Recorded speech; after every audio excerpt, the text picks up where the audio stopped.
So my goal for brain tumor is really, as you said, to control it. Like we did it for HIV/AIDS. Exactly. Right? Exactly. So that's why I tell my patients all the time, like we did it for HIV/AIDS. We will do the same. Yeah. I'm not a single agent, right? Yep. HIV/AIDS patient, it's right. They're taking multiple drugs, antiviral medication and other medication to control their disease and right, keep the HIV under control. We will do the same thing for brain tumor. I truly believe it. It's hard to believe that we are officially halfway through season 6 of the Game On Glio podcast. It goes by so quickly now, and it is so hard to believe that we are officially halfway through, and we are almost getting ready to launch season 7. What I am so thrilled about is that there is so much material for us to cover, and we have so many guests that we are able to bring to you, the viewers and the watchers and the listeners.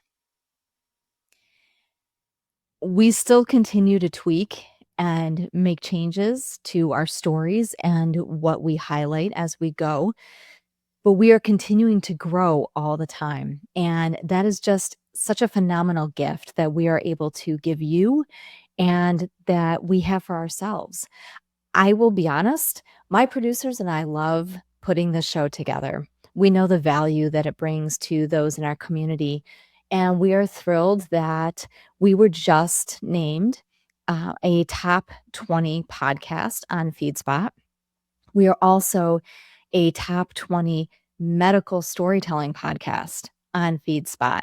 And so it's so great to see that and to see how much this resonates with so many of you. So with that, we're going to dive right into today's guest because we have so much to cover with our guest today. Dr. Annick Desjardins is a clinical researcher, a fellow, and a professor at Duke University Tisch Brain Cancer Center. She has been there since her fellowship and residency days. She's a longtime advocate and champion not only of brain cancer research, but the work that's being done at Duke. It's so important that we continue to highlight not just brain cancer, but research that's being done in rare cancers, aggressive rare cancers. And of course, what we highlight a lot of is brain cancer specific. I have been following and communicating with Duke for a very long time. And what's been very impressive about the work they do, and some of you may know and be familiar with the work they do because they also treated Isabella Strahan. Isabella Strahan is the daughter of Michael Strahan from Good Morning America. And she was diagnosed with a very rare form of pediatric brain cancer when she was 19, I believe 19 years old. She is doing phenomenally well. She is thriving, she is surviving, and she credits and owes a lot of her forward survival and strength and remission, and I put that in quotes for a reason, to Duke and the work that they are doing down there. So I am extremely excited to have them on today because the work that Duke is doing is cutting edge. It is forward thinking. It is very patient first. They have combination therapies, immunotherapies, a lot of things that they are looking into. And no stone is left unturned. Let's just say it that way. So Duke is one of so many. And I love highlighting these kind of stories because it's a reminder to all of you that no matter where you live in the United States, we are very fortunate and very blessed that we have a number of brain cancer specific centers. And I cannot stress that enough because there are definitely cancer centers all across the US.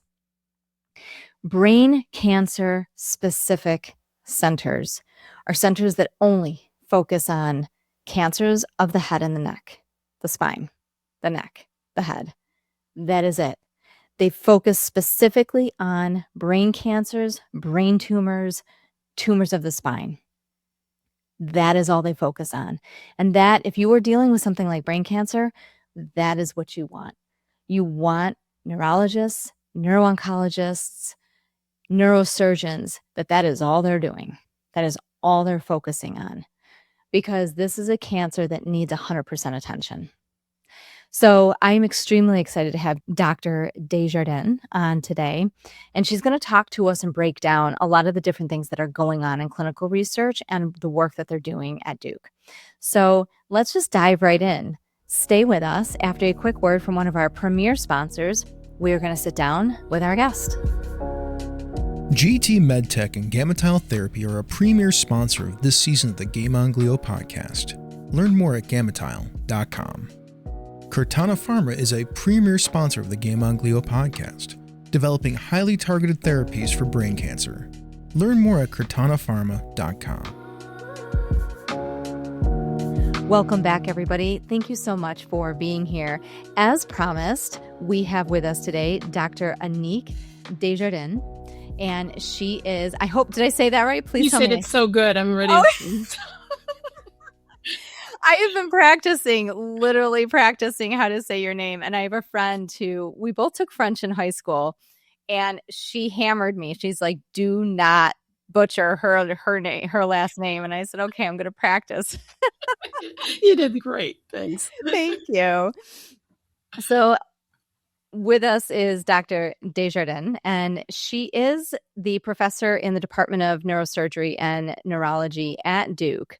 She is the director of clinical research at the Preston Robert Tisch Brain Tumor Center at Duke, clinical trials core co-director for the Duke Brain Tumor SPORE and PO1 grants, the co-director for the biostatistical and clinical hub of the McCain Bay Glioblastoma Consortium, and the co-chair on the Duke Cancer Institute Protocol Review and Monitoring Committee. That is a lot. On top of this, she is an academic neuro-oncologist doing translational clinical research. Her research focus includes the utilization of oncolytic viruses, immunotoxins, vaccines, immunotherapy, anti-angiogenetic targeted therapies, and other therapeutic agents for primary malignant brain tumors, and the investigation of novel delivery methods across the blood-brain barrier. So I find this really fascinating that is a primary area of focus for you, because I talk about oncolytic viruses and combination immunotherapies. We hear this a lot. We're seeing this a lot right now, especially as it pertains to brain cancer.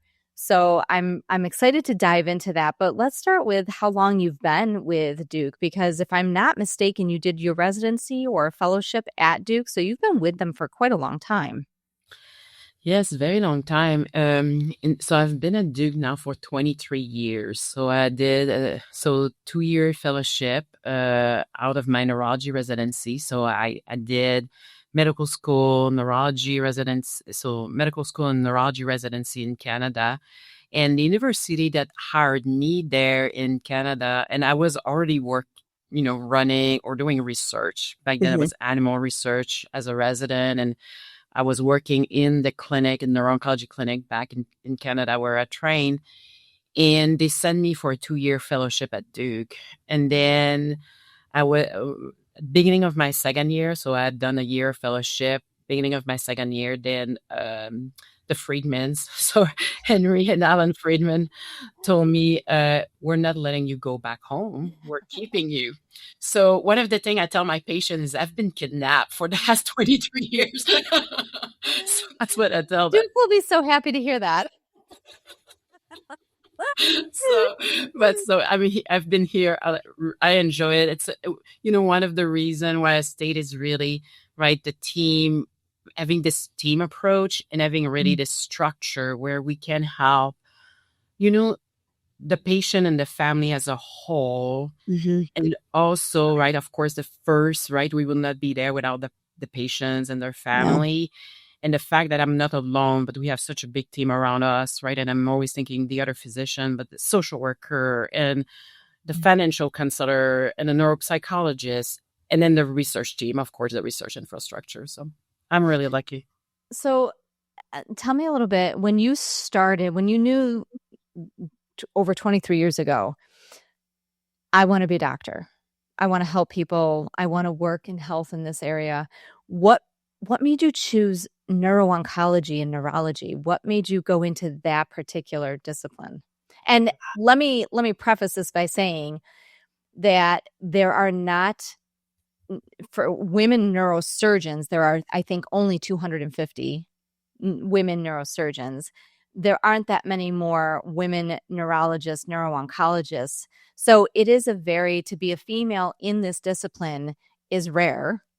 On top of the fact that what you're working in are rare diseases within this state. So what made you go into that particular arena? Yes.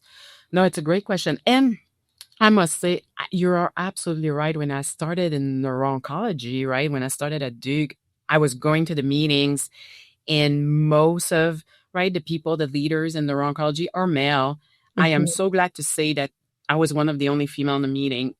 Now I'm so glad to say that the generation coming behind me, there is so many women. So it's coming. So it's changing. Good. There's more and more of us, and you'll see it's very exciting. I'm always very excited when I'm like, whoa, we are changing the field.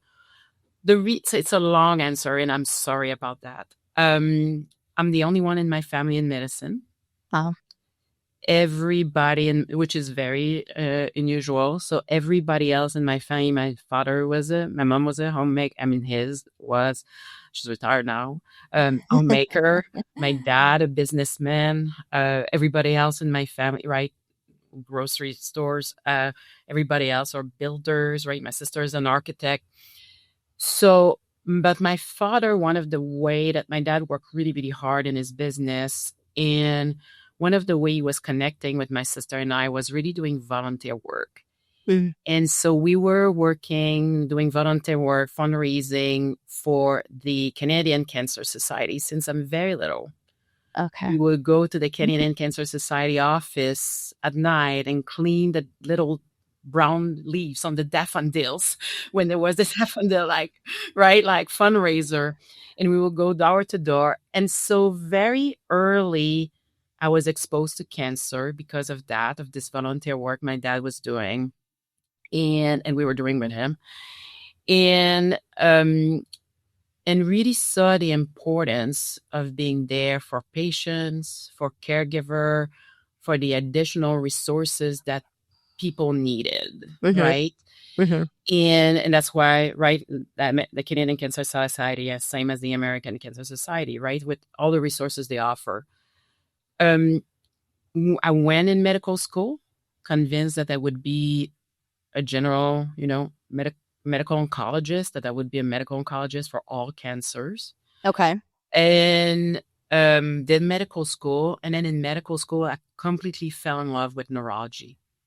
Just like the brain, just like this is so cool, right? No one understands the brain. And I must have had a wonderful teacher when I was a medical student in neurology. But I was like, no one understand, right? Like no one understand the brain. And so when I came the time to do my internal medicine year and then do my residency, I decided to apply to oncology and medicine and neurology. And I ended up taking the spot in neurology when they offered it to me. It's the only time in my life that my father has been really mad at me. Like I've been pretty much a good child my whole life. But my father got so mad at me and he said, "You are not a neurologist. You are an oncologist. What are you doing?" And I told him, I said, "I know what I'm doing. There is such thing as neuro-oncology."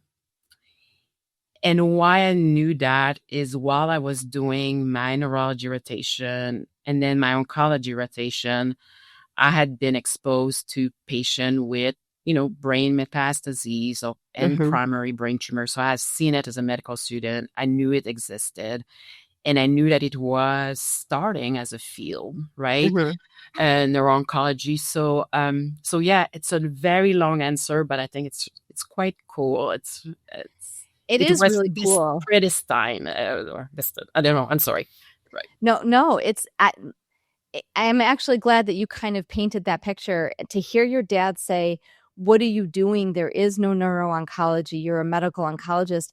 To go back that far and to understand how far this field has actually come, that really does paint a great picture, because I don't think people understand that there is such a precise discipline to it. And even today, I talk a lot about how when people are diagnosed with brain cancers or primary brain tumors, that it's very helpful to have an actual brain cancer center where 100% of the focus is really on those spinal and brain tumors and nothing else. So instead of a general cancer center where there's multiple disciplines and multiple practices, and you've got people that are kind of crossing borders on what they do, especially in surgeries, that to have a specific center, and neuro-oncology and neurosurgery are the same thing. There's such a specific element to how things are treated. So I think that's great that you explained it that way. And it also shows the progression of how far we've really come. Agree. Yeah. So, when you went in, a lot of what you focus on, and we're going to dive into it a little bit in a little bit, but you focus a lot on clinical research in your practice. What are some of the current trials? Talk a little bit about what's going on at Duke, what you guys might be working on right now, or some trials that viewers might want to be paying attention to or keeping an eye on that kind of has you excited. Yes. So, I mean, you mentioned it right a little bit at the beginning, right? Immunotherapy, and how you talk with your listeners about oncolytic viruses and combination of immunotherapy. And that's where we are right now, right? So when I started, if we look at that, right? When I started in neuro-oncology, so 2003, I arrived at Duke. 2005, I came on as a faculty, I came on staff. Really what we were looking back then was using the same chemotherapy that were successful in other cancers and trying to make them work for brain tumor, right? That's what we were doing. Yeah. And so there were chemotherapy. It was big also. We were looking at what we call small molecule inhibitor. Like when I arrived, we were looking at Tarceva was big in lung cancer. So for people that go and Google it, this was like beginning. And we were trying to make it work in brain tumor, and it just wasn't working for a number of reasons, right? Including crossing the blood-brain barrier, or it's not the right target in glioblastoma. My glioblastoma is very different than another cancer.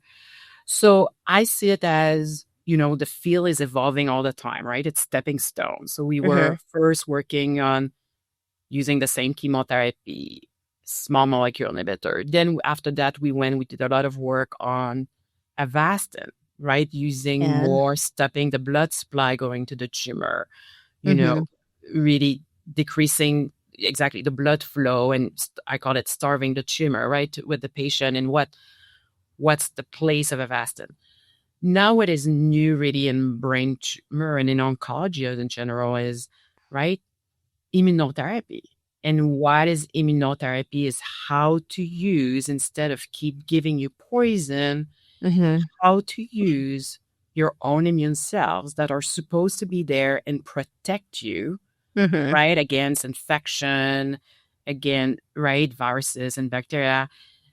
How, unfortunately, they're not able to recognize cancer, and how to make it work, and how to make those immune cells, train them to see cancer as something abnormal that they need to fight, right? Right. So what excites me now is that, so we have been in the era, I would say, of immunotherapy for, good 10, 15 years at this point, right? We have learned a lot. We have learned a lot of some of the immunotherapy that work really well for other cancer, but don't work as well for brain tumor.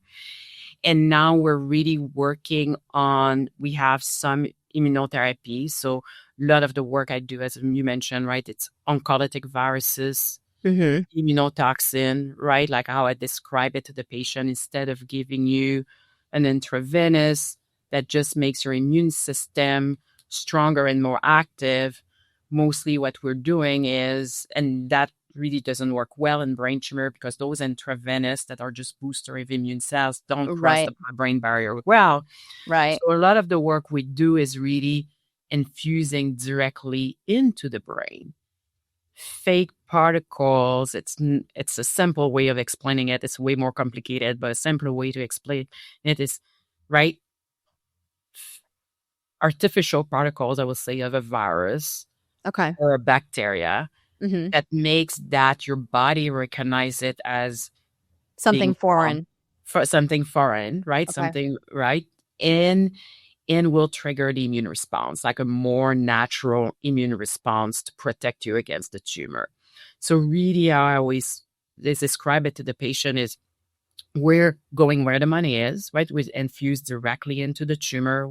I've been doing that now with our team, right? I'm so lucky to work with this team, but we have been doing direct intratumoral infusion of oncolytic viruses, of immunotoxin now for over 14 years. Wow. And we know how to do it safely. We know the right dose.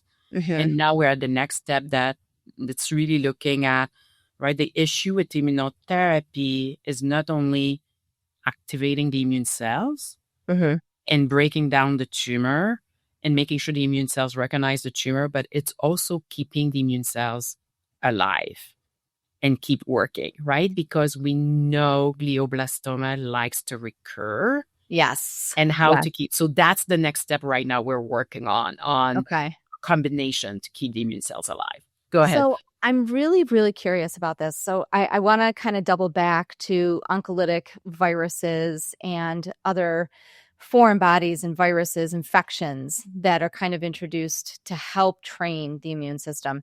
I've seen this done in other places, and I actually came across this really interesting approach where somebody had developed an infection after a surgery, and the neuro-oncologist, neurosurgeon said, we want to let the infection run its course. We don't want to open the brain back up. We don't want to go back in. We want to because we're trying to train the body, and the body will go after this.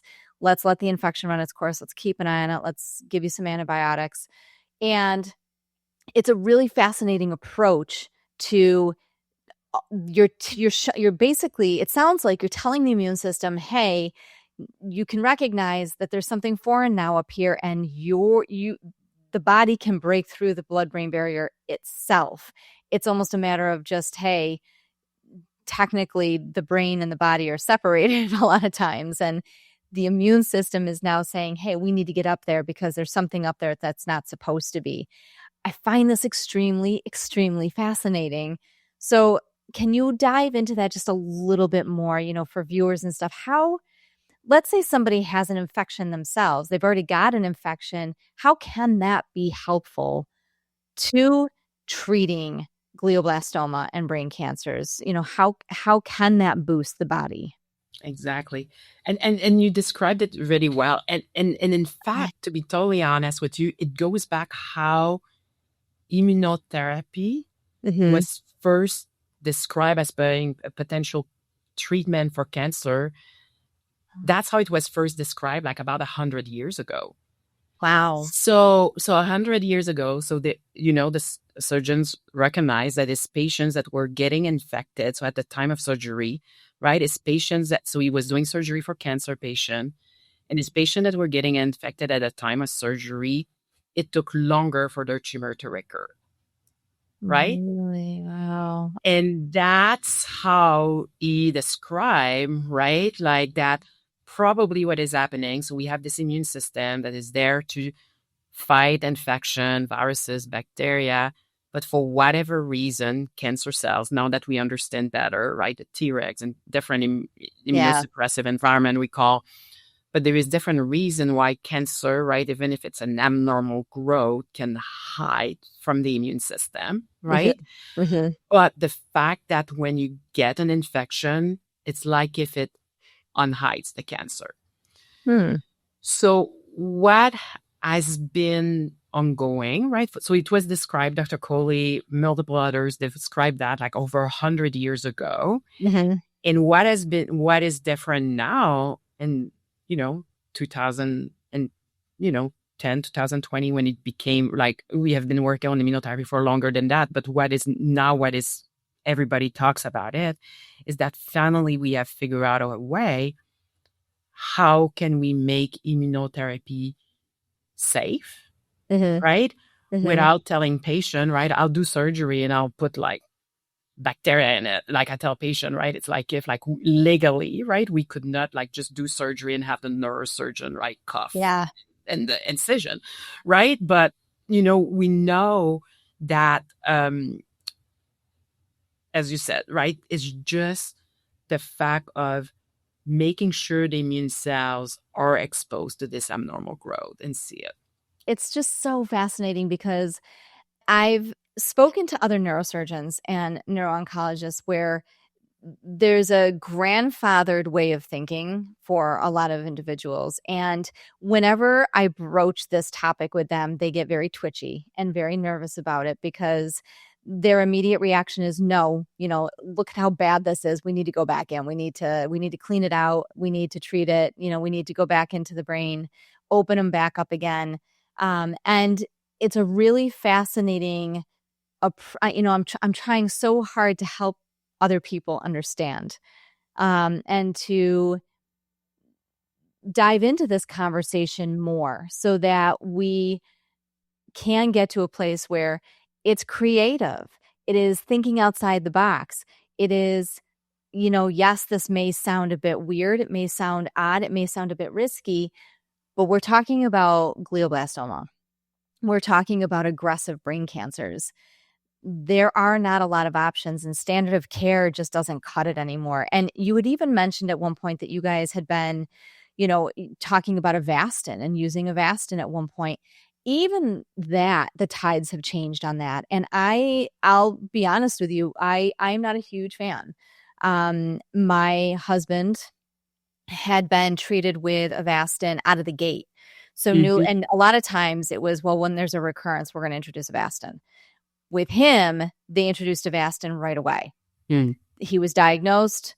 What we're going to do is, because he's so young, we'll finish radiation. We're going to start him on a Avastin protocol. And then within a couple of weeks after that, we'll start the chemotherapy regimen. That was kind of their thinking. I had been looking at some clinical trials that got poo-pooed and kind of, no, we're not doing that. And I did think the Avastin was, it creates a firewall. And exactly how you described it was exactly how the neuro-oncologist that we worked with had described it. But what ended up happening in Mike's case was, after he was probably the poster child for 6 or 7 months, where we really thought he might go 5 years. He might go 6 or 7 years. And I was starting to feel hopeful. And about 10 months in, 11 months in, there was a massive shift. He had literally just had an MRI that looked good. Stable. The tumor had shrunk. We're not seeing anything. But he was losing body mass. He was throwing up every time he ate. He was having more seizures. I'm like, something has changed. Something's going on. And what we ended up finding out was that the cancer cells got into the CNS. And so he ended up with leptomeningeal spread, which is so rare when you have a primary brain cancer. But unfortunately, it happened to him. And the reason it wasn't detected was because the Avastin had done such a great job of masking and covering the basis for everything else that it wasn't seen. It wasn't detected. And so that really kind of put up some red flags for me. And so I do like this idea of training the body, training the immune system to help fight what's going on internally. Exactly. And I'm so sorry about your husband. I'm really sorry. But an example of what we learned, right? Like, so when we started, we're doing the first Avastin, it has changed so much how we're using Avastin, right? In the last 20 years. When we were using Avastin 20 years ago, right? Naively thinking the same way we were taught, we'll use the same chemotherapy to use another cancer, right? Or we'll use Tarceva, and it would work in glioblastoma too, right? It was so naive. And then, right, the Avastin came out of the work of, right, the great result they had in colon cancer, and saying, hey, they're able to starve colon cancer. And we'll be able to do the same thing in GBM. You're absolutely right? When you first start Avastin, there is this massive response where there is less enhancement. We don't see the brightness as much. But then after that, we learn, right? You have to look those so carefully at the infiltrative disease, the roots, because the primary glioblastoma, it's in your brain. Yep. No patient can ever get a gross total resection. You never talk about clean margin, right? In glioblastoma that you will talk about in other cancers. Yeah. And it means that this infiltrative disease, right, figures out a way to grow. So we talked about different way, right? Co-option in different ways. But I still use Avastin today. I don't use it early. How do I use Avastin? Yeah. That's I was going to ask that question. So how do I use Avastin? I call it as a steroid sparing agent, right? So when someone has a lot of inflammation, a lot of edema, so, instead of giving very high dose of steroids of dexamethasone, right? That people that, have brain tumor or have had loved one in brain tumor will know that, right? Yeah. You don't sleep. Yeah. You're eating all the time. It makes you, right, emotional. Emotional or agitated. I mean, in Mike's case, he gained a lot of weight. And there was personality changes that were not great. Exactly. And when we only had dexamethasone, so I was telling you, right, I fell in love in medical school with I learned about neuro-oncology. So what happened is really in medical school, I diagnosed a young woman in their young 30s with glioblastoma. Wow. Again, about a year later, I was doing my pathology rotation and I did her brain autopsy. And when I did her brain autopsy, I couldn't recognize her because she had gained, 80 pounds from the steroids. Yeah. She had stretch mark, right? Like lots of complication. So just the answer is steroids, we need to use it when we need to, right? But we need to use it for a short period of time. And then Avastin isn't good in between. The other thing also, high dose steroids makes immunotherapy weaker. Oh, interesting. Okay. Not all, and there is interesting data, but there is, right, a correlation with if you're on very high dose steroids, your immune system is weaker. You will be less able to respond to immunotherapy. And in fact, most of our immunotherapy clinical trial all over the country, all over the world does say if you're on more than that much steroids, depending on the trial, it's more than 4 milligrams of dexamethasone or more than 2 milligrams of dexamethasone, you cannot go on the immunotherapy trial because it won't work. Interesting. So what we do instead of using the big dose of Avastin that we were doing at the beginning, right? Now we're using very little dose, what we call the steroid sparing dose, or it was described as the radiation necrosis dose. So really low dose, not to treat the cancer, but really to manage the brain swelling, the inflammation. Interesting. So you don't need as much dexamethasone, or so we can slow down the growth of the tumor so the next treatment can work. So how do you control that? If Avastin can really help create a firewall for the cancer cells so that it doesn't proliferate, how are you able to, instead of using it in that way, how is it effective for inflammation? Is it administered differently? Is it a lower dose? How do you control for that variable? It is a lower dose. So it's normally it's about 1/3 to half the dose we were using in the past to treat the cancer. So it's a lower dose. And it also often is less often. So the maximum dose of Avastin is every 2 weeks. So we call it 10 milligrams by kilogram of weight every 2 weeks. That's the maximum dose. We can use very little dose, 5 milligrams by kilogram of weight every 3-4 weeks, right? Very small dose to really help it just control the inflammation. So now, let's say you're doing something like that where Avastin is being used just to control inflammation, and you're able to reduce or wean off of dexamethasone, which is, for people who don't know, steroid that is used to reduce inflammation, help with headaches, help with management for brain cancers. Can somebody go on a clinical trial if they're on Avastin for inflammation reducing? Does that kick them out, or has that been included in some of the clinical trials? More and more of our clinical trials do allow that. I can tell you that most of our clinical trials at Duke that are like new immunotherapy clinical trials do allow that you have received low dose Avastin to control inflammation. Could be inflammation because the tumor was growing too fast, or also the whole issue is called pseudo-progression, right? Yep. So the inflammation, so from the burn, from the radiation, so from the effect of the radiation therapy, right? Like what I tell the patient, it's like the sunburn, right, from the radiation and on the brain. So most of our clinical trial, and I can see a lot of my colleagues at other institutions are doing the same thing. Okay. Little harder with industry clinical trial, right? Big drug companies often like to have like very strict criteria. But I would say like most of our academic centers that care for the patient, yes, we know, because now we know if we use the Avastin at a low dose, we used it for a good reason.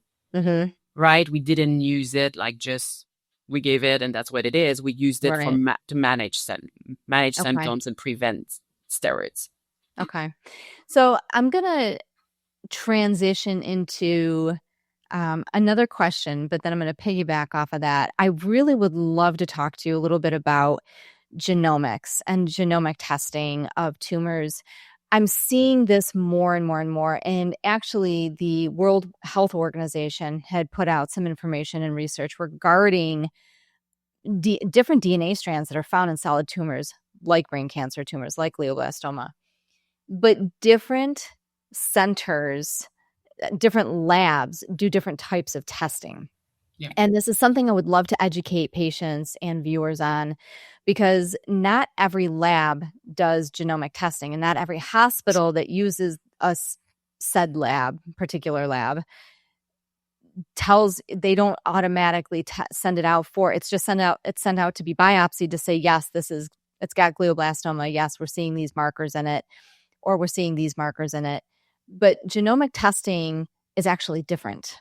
Methylation profiling is different than just sending out to a lab for biopsy to see what type of cancer it is. Can you talk a little bit about the differences and why it's so vital and so important for us to be putting more attention on genomic testing, methylation profiling, to really understand the makeup of a tumor? Yeah, no, it's such an important question, and like you said, like so timely, right? How I will describe it? So again, right, as you said, don't just accept you have a glioblastoma, right? And the answer is because this field is evolving really rapidly. There is multiple great labs or even institutions that run now their own profile and methylation profiling. And so I don't want to like do publicity for any of them, because everybody is doing their homework and doing right. What I will say, however, is make sure that you don't just accept, right, being told it's glioblastoma. Yeah. And here is how I would describe it, right? How I describe it to the patient. In the past, right, when I started, we were calling glioblastoma multiforme. Yep. Right? Yep. Multiple forms. Yep. Now it's glioblastoma. Multiforme has been removed, right? It's glioblastoma. And why we will call it glioblastoma multiforme, pathologists might have a different answer, but my answer to the patient is really that from my standpoint as a neuro-oncologist, I knew younger patients will do better, right? Yeah. I knew people with good resection will do better, but I didn't know exactly why some patients will respond better to the treatment or not. Okay. Now, because of those genomic testing, right, this sequencing testing, now we know, right? Like a lot of patients now that in the past, right, young patients that were call glioblastoma, in fact, we know have the IDH mutation, which makes them long-term survivors, better responder to the treatment. We have now even drugs that dedicated to the IDH mutation. And in fact, I have a lot of my long-term survivor now that are being told, because the name, brain tumor name nomenclature, as you said, the World Health Organization changed brain tumor nomenclature in 2021, where now I have to tell some of my young patients, hey, by the way, you're not a glioblastoma. Wow. You are, in fact, an astrocytoma, IDH mutated, grade 4. Could you imagine like getting that kind of news? I think it would be the best day ever. I mean, it's so when you're talking about this, I mean, because isn't it possible, and doesn't this help with coming up with immunotherapies as well? Because in genomic testing, when you do genomic and testing and methylation profiling, doesn't it provide a way to see, are there other cancers that are actually part of the makeup of this particular tumor? So we can hit it with more than one particular treatment style because there's more than one cancer that's showing up within this brain cancer. Exact. And that's why, right? That's why our pathologists now, so you were saying, right? So a lot of patients come to us, right? And they were told by the local team, right? The pathologist at home, you have a glioblastoma. Yeah. And then my pathologists, I was like, they drive me crazy, but they're doing the right thing, because then they're like, they have a high-grade glioma, but I don't have the H3K27M, and I don't have the IDH, and I don't have the BRAF, so they start like listing all those different, right, as you said, mutations. So it's a lot of letters and numbers. I say it, and I don't ask you to know that, but it is a way for us to just show that now you're not just called a glioblastoma multiforme, you're called, right? You could be called a high-grade glioma with H3K27M, which now we have a drug approved for. You can be called an astrocytoma IDH mutated grade 4, for now we have a treatment for. You can be called BRAF V600E, which now we also have treatment for. So just how important it is. So like, again, going to what I said at the beginning, right? When I started, we were very naive, just trying to use chemotherapy that we're using for other cancer. It was never working. And the reason why, because we were putting all the glioblastoma, all the high-grade brain tumor into the same pot. And now it's subdivided into small categories. Again, why it's so important to go to a brain tumor center that understand those subcategories. Yeah. And that's, we can't stress that enough. For everybody who's watching and listening, we really can't stress that enough, that it really should be a specific, very brain centric center that really focuses on this for these particular reasons. What about IDH wild type? Yes. So if somebody has that marker that shows up as IDH wild type, I know that like Mike had that marker showed up where he was IDH wild type, and that actually negated him from a lot of different trials because it was more aggressive. It was harder to treat. If you are identified as IDH wild type as one of your markers, does that mean this is pretty much 100% glioblastoma, or is it possible that there is still other mixes in there, or is that pretty much out the door? So it's a glioblastoma, right? Or most of the time, yes, it will be a glioblastoma. And there can be other markers in it, right? Okay. So I'll be honest with you, from my standpoint, without our patient, right? Glioblastoma, IDH wild type, that's 80% of the patient I see, right? Is it really? Okay. That's what our trials are designed for, right? This group of patients that are, that have this, what I will say, what is considered now a true glioblastoma. Okay. Right? Okay. Oh, that's interesting. Okay. So that's really what's considered a true glioblastoma, is if it's IDH wild type. Exactly. This is interesting. I am learning so much. To piggyback off of this, I want to touch a little bit so there was an article that just came out in Today from the Today Show on their website where you had been interviewed or you had been asked, you really talked about the different signs and symptoms of brain cancer, glioblastoma, and how you self-monitor. Yeah. And that kind of just immediately, I was like, ooh, I want to talk to her about this. And it literally just came out for everybody who is watching. You can find it on Today. You can find it on the Tisch Brain Tumor Center website and on Facebook. I want to talk about this a little bit. When you say self-monitor, can you explain what that actually looks like and means to you? Because I can see people like myself who may have been triggered by being personally touched and affected already by somebody with brain cancer, or people who might be a little obsessive about their health. How do you balance self-monitoring and what that looks like and not go crazy about it at the same time? It's a great question. It's a great question. No, it's a great question. I'll be totally honest with you. I'm okay if you're overly careful, right? Yeah. Right. Okay. What is important with cancer, right? Any type. I think that I'm mostly worried about people that are in denial, right? And wait too long and say, I'll sleep it off and it will be better. Right. Okay. So, Okay. with cancer, the important is early. And I will answer your question though. But the cancer, what is so important is early detection, right?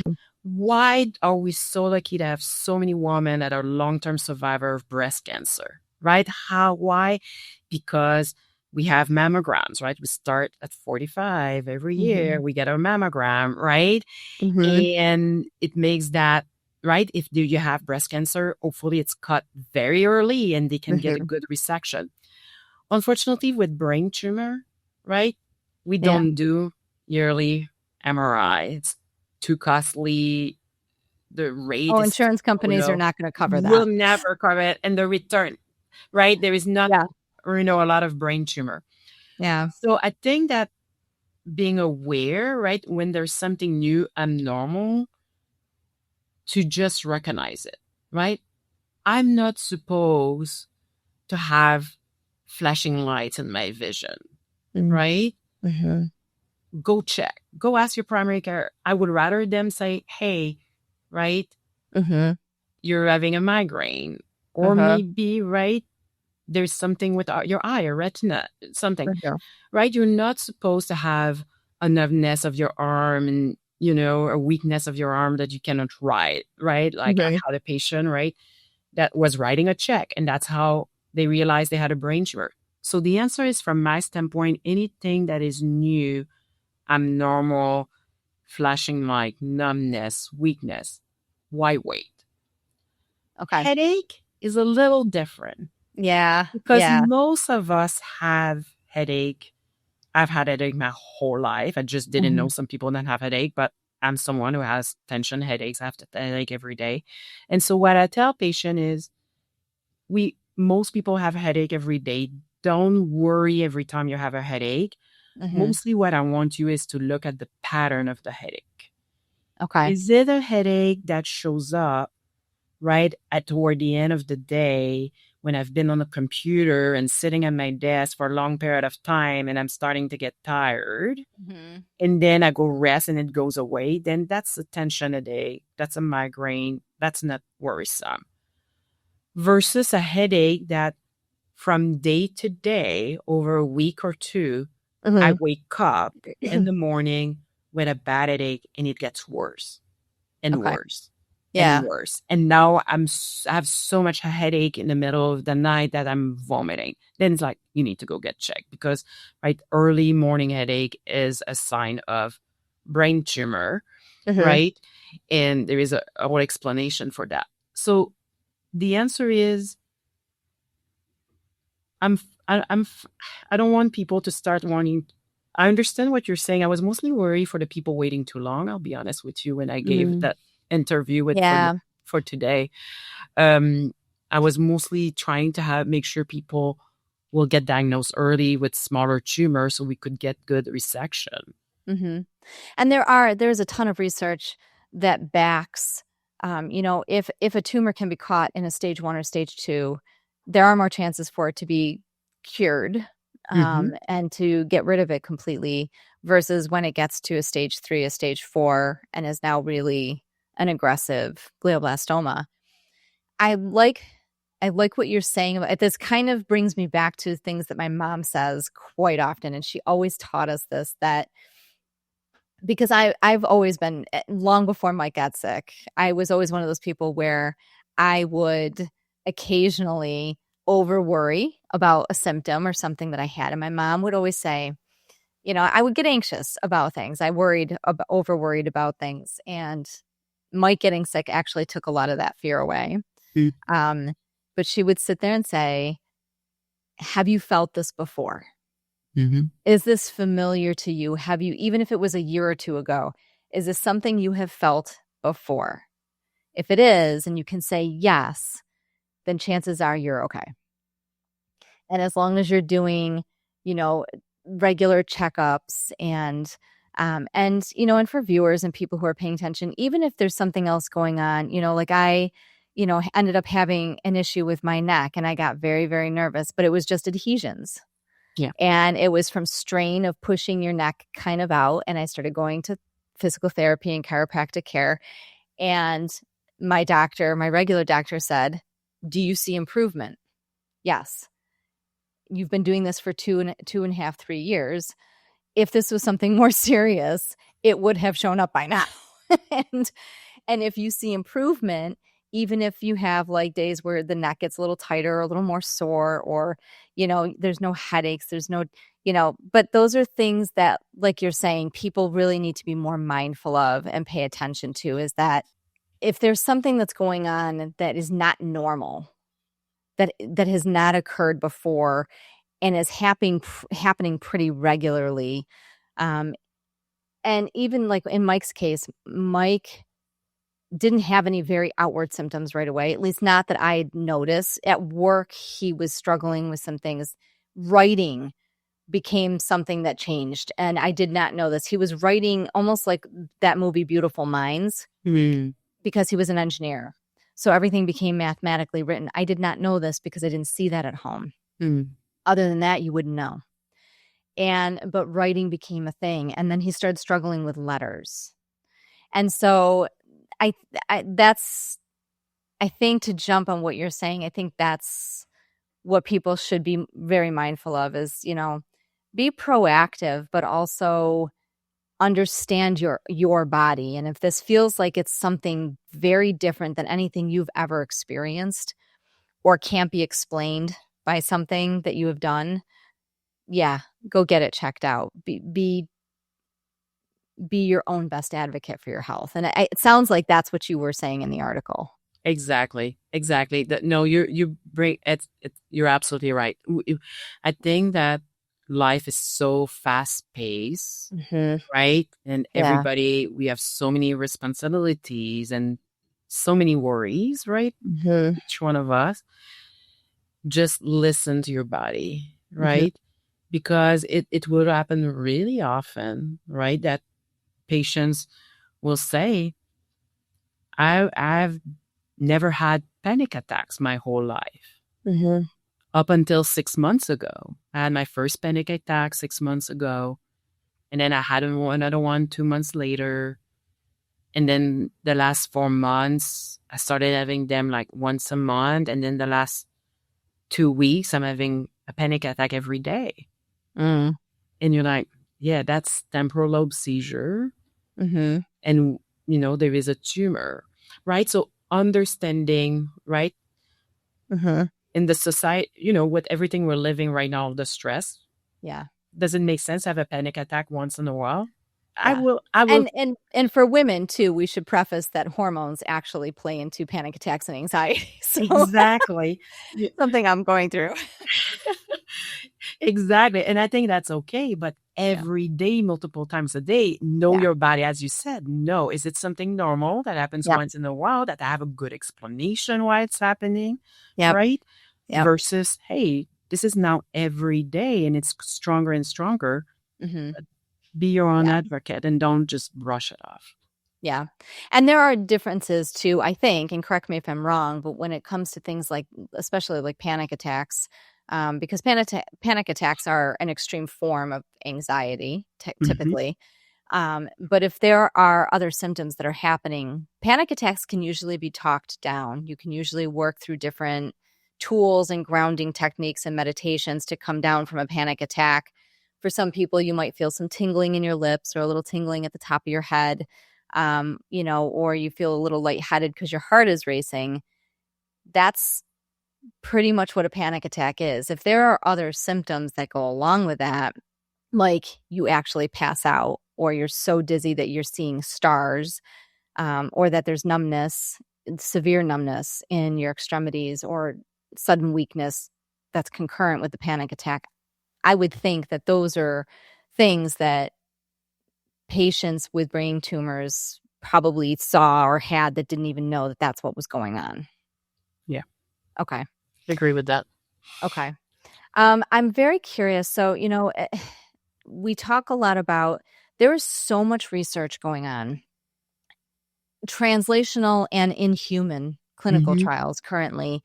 There is definitely, we are on the cusp of some really amazing things going on in the brain cancer space. What sets Duke apart from other centers with the work that you guys are focusing on right now? And not in the sense of, Duke is, we're so much better than everybody else, but just what sets you guys apart with what you guys have decided to focus on? Exactly. And I think from my standpoint, right, like what sets us apart is this fact that we're really dedicated to developing new therapy. So our former director, right? So our director emeritus, Dr. Bigner, right, started his residency in neurosurgery and realized that really rapidly doing brain surgery will not on itself would not cure brain tumor. And so he decided to go into research. And what he has really, and how the Brain Tumor Center at Duke has been formed, and how it's still how we perform today from his standpoint, is really we have lots of scientists in the lab, way more than what many people we have in clinic. And their job is to come up with new discovery, right? We were part of the team with Hopkins that described IDH mutation. Okay. EGFR, EGFRV3, lots of other things that are coming out, right?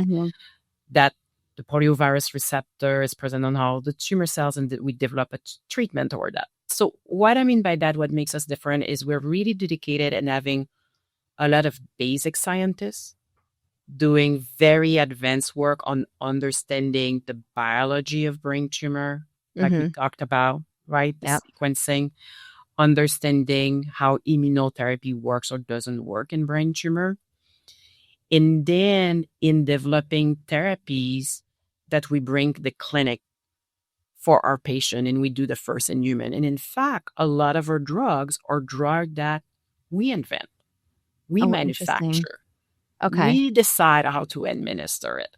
And I think that's what is different, right? Like instead of, right, we have wonderful industry partner and pharmaceutical company. There is, right, pharmaceutical companies, there is very smart scientists working there and also working on developing new treatment.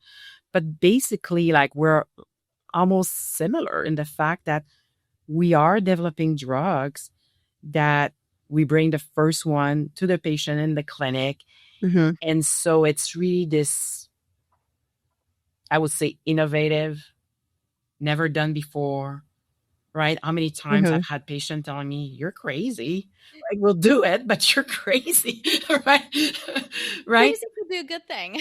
But it is, right? Because I think that's what is different, is just offering what has been done before, right? Offering, it's really looking outside the box and saying, what can we learn from the therapies we have tried in the past in brain tumor, that others institution has looked at in brain tumor, that pharmaceutical partners have tried?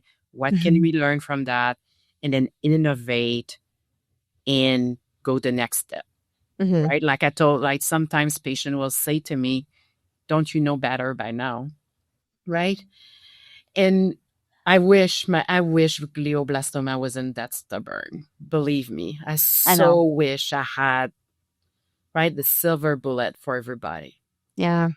However, what I do tell them, and is true, is glioblastoma is resistant. But what I've learned is I am as resistant as glioblastoma. Mm. Oh, I like that. Right. This is what we need. We need the doctors on the front lines to be thinking like that. I really love that. Do you think, as we get ready to wrap up,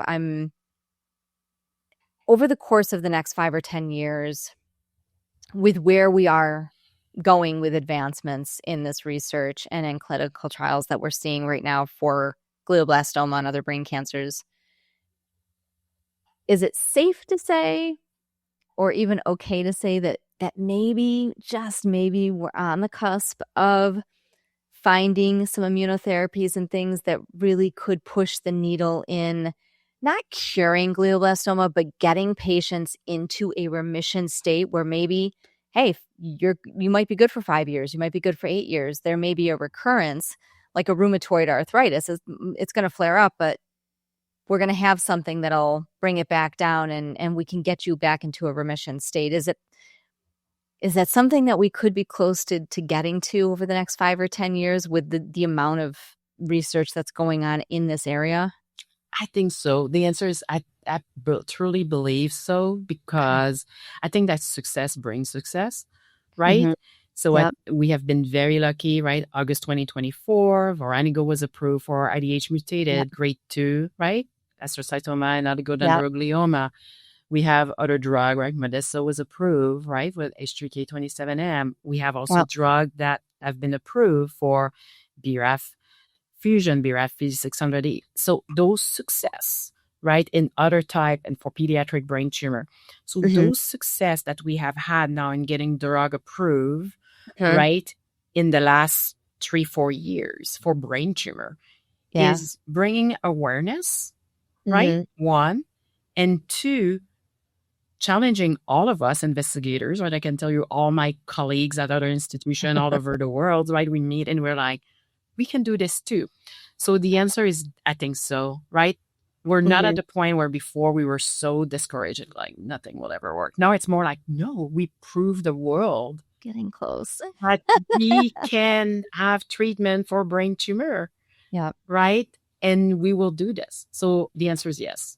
I firmly believe yes. And other reason being also is we have been working now on immunotherapy for long enough, all of us, that also, and we have safety of our immunotherapy, because every time we try, right, a new drug, you have to do it. We call that in monotherapy. So Mhm. Yeah. that drug only. But Yeah. now I think we have enough safety data that we are starting to combine. And Yep. that's what will be needed. Yep. Combination therapy. Yep. I will hand, right? I'm always very careful to talk about cure, Yeah. right? Yeah. I think that, Which is why I prefaced, I'm yeah, not asking about a cure. yes. Yeah. How I see it, right? For me, how I see brain tumor and the bad rep it has online, right? And what people Yeah. think, or even, a lot of physicians, right, are really scared of brain tumor. They hear you have a brain tumor and they're like, just put your affairs in order, right? Yeah. It's Yeah. awful, Yeah. right? I've seen that a lot. Yeah. So my goal for brain tumor is really, as you said, to control it. Like we did it for HIV AIDS, Exactly. right? Exactly. So that's why I tell my patients all the time, like we did it for HIV AIDS. We will do the same. Yep. I'm not a single agent, right? Yep. HIV AIDS patient, it's right. They're taking multiple drug, antiviral medication and other medication to control their disease and Yep. right, keep the HIV under control. We will do the same thing for brain tumor. I truly believe it. I can't think of a better place to end. The whole point, and for anybody who's watching or listening, there is hope. There's so much hope. And there are brain cancer centers like the Preston Robert Tisch Duke Brain Cancer Center down in the Carolinas that there are these centers across the United States that that this is their life, this is their mission, this is their focus, this is what they do. They will not stop. And you are a perfect example of that, of the hope that we need to continue holding on to. It is so scary to hear a diagnosis like this, but we are so much further along. Even from when my husband was diagnosed 7 years ago, he passed away almost 6 years ago. The advancements that have taken place, the research and the studies and the clinical trials that are now out there, none of that existed. That's how far we've come just in 6 years. Yeah. So there is hope to be had. And anybody who this is part of your life or your journey, places like Duke exist. Places like Duke provide that hope. And there are determined doctors like you who are you're just as resistant. Exactly. And I love that. I love that. If people want to learn more about the clinical trials that are going on at Duke, about the work you're doing, where can they find you? Yes, so on our website, right? So Preston Robert Tisch Brain Tumor Center at Duke. So on the website, or always a good thing is find clinical trial, clinicaltrials.gov, right? Where all clinical trial are all there. So, but yes, feel free to, go online, look for us or clinicaltrials.gov and reach out. Our team will be able to help. And their team is phenomenal. So if you aren't sure how to navigate clinicaltrials.gov, if you're not sure what clinical trial you might qualify for, please reach out to their team because their team is very responsive. We will post some of the clinical trials on our website as well with hyperlinks so that we can kind of take out some of the middleman for everybody. Dr. Desjardins, thank you so much for meeting with me today, for having this beautiful, wonderful, hopeful conversation. I learned a lot from this conversation, and I hope all of you did too. I'm so grateful for your time today, for being on.